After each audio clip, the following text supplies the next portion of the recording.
Okay, so I told you I would tell you about my mother's house. Um, my mother never owned a house, um, before this one. And she fell in love with it. When you walked in, there were stairs going upstairs, and to the right was what was supposed to be the living room. My mother eventually turned that into the dining room, and the dining room she turned into the living room. I have a photo of her. I'm thinking it's in my storage. She had the stone work on the fireplace redone. The whole wall was stone. It was beautiful. And then when you walk to the left, she had what was a dining room, but she turned into a living room. And there was, the square windows in between the kitchen and the dining room. There was one of those. And then it went to the back porch, and it had a basement with a dirt floor. I believe the house was built in 1910, late 1800s, early 1900s. But I think I vaguely remember 1910. And back in those days, people still had children in their house, born in their house. Well, when my mother first moved into the house, there was some little things, nothing major. She had pictures on the wall, like going up the stairs. Some of those would be moved, or they wouldn't be on the wall. There was always one shoe missing. I want to say, if I remember correctly, it was the right shoes that was missing. There was little things like the toilet bowl brush. Just little things would go missing. So, in 1982, I had my daughter, my youngest, and me and my husband moved to Indiana, with the children. So at Christmas time, I had sent my mother Christmas gifts.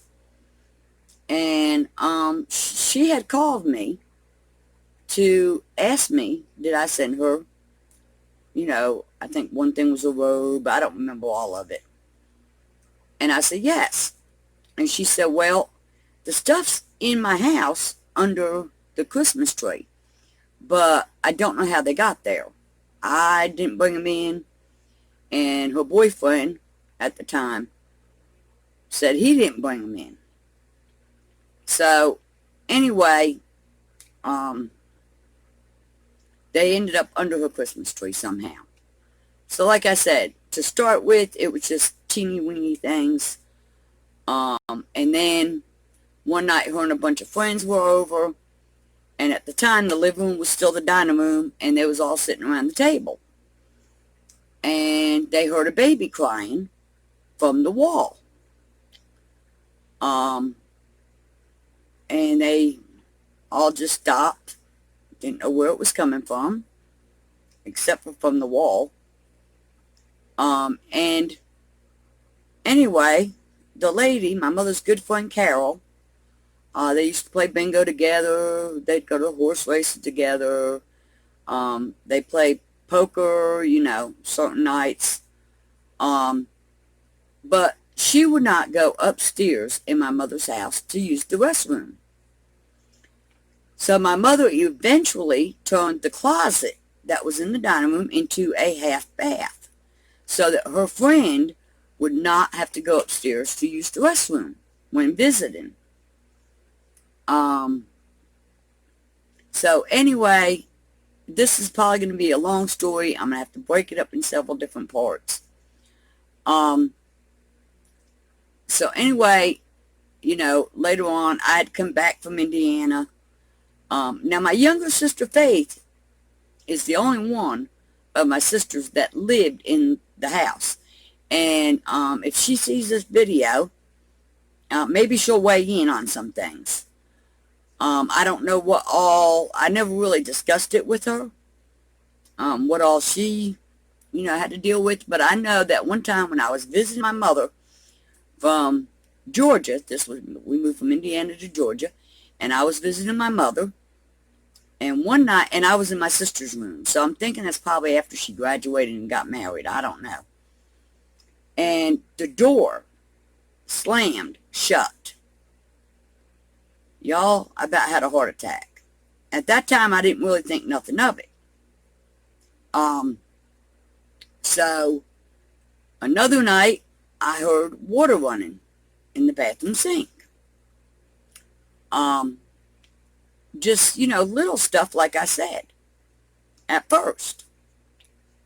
So, anyway, I then went back to Georgia. Now, I can't remember exactly whether it was before I had moved away or after I moved away. Only some of it, what transpired.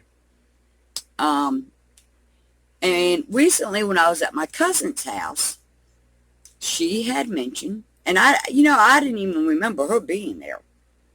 I didn't even remember her going to my mom's house. Let alone remembering the same thing that I did. So I must have been with her that day. But they live in the mountains of North Carolina. They must have been visiting. She said to me, "Charity, do you remember when your mother's TV was playing, but it had no parts in it?" And I looked at her and I said, "Yes, I do remember that. But when did you see it? Because I had no idea she even knew about it." And I tried to get her, even if she didn't want to be seen on video, I tried to get her to talk and tell y'all about it. But she wouldn't do it. I don't know why. So anyway, with the baby crying, anyway, the person that owned the house prior, Odell lady, her mail was still going to the house. And I'm talking about long after my mother bought it. So, anyway, my mother eventually did talk to the living person, Miss Odell, who owned the house, and I guess her family had owned the house. And like I said, years back, people had children in the house. And my mother, I don't know if Miss Odell told my mother this or what, but my mother believed that there was twins born in the dining room of the house. And one died or was killed. Because, back then, 2 babies, financially, and it was, my mother believed that the baby that died had a club foot or something, and that's why only one shoe was missing. Well, when my mother talked to Miss Odell, the one thing she did find out, Miss Odell herself has a club foot. So that was kind of odd, because the woman that's living fits the description of this supposed ghost. And y'all, I don't know if there was a ghost in the house, or if it was totally, whatever it was definitely evil. I blame this house on my mom's death, due to stuff that my mother had told me. I know I was over there one time, and she was having trouble with her hot water heater. It was a steam hot water heater, and it had no water in it. The hot water heater man had drained the water out of this, and the hot water heater was steaming, but it had no water in it. It was broke. Another time there was something with her dishwasher. I want to say there was soapy water came out all over my mother's floor, which I've heard that happening with dishwashers, so I'm not going to contribute that to the paranormal. But then there was other things that my mother told me. And like I told you in another video, y'all, my mother did not lie. She just didn't. I'm guessing that's where I get this from. Lying just, just irks me. Because I just don't, I was raised with such a strong belief that you don't lie. So I know my mother did not drink.